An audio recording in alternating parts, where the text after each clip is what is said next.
velo del templo se rasgó por la mitad.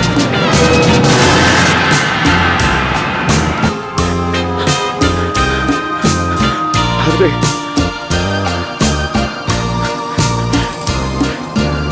en tus manos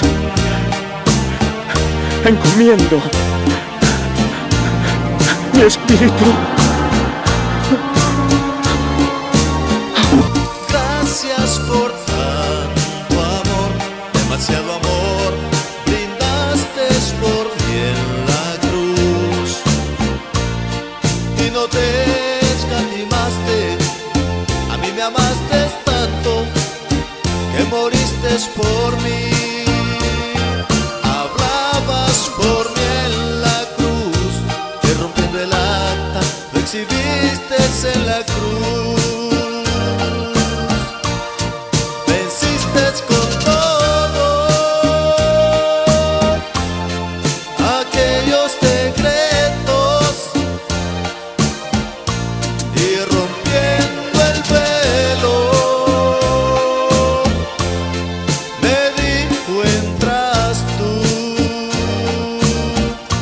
y al amanecer yo te alabaré, y al atardecer yo te cantaré, y al oscurecer yo te adoraré, y diré que tú eres santo.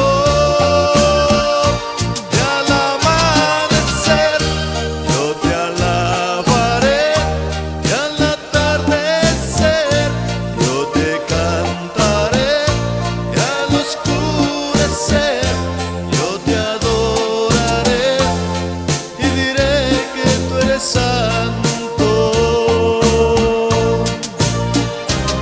Y voy a amarte, que me encuentre afligido o tentado, angustiado y despreciado por la gente, con mi canto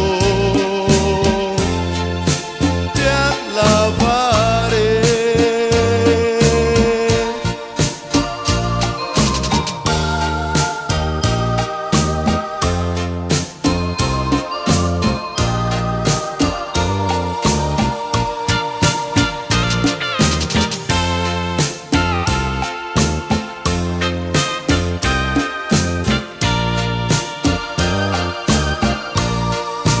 Gracias por tanto amor, demasiado amor, brindaste por mí en la cruz.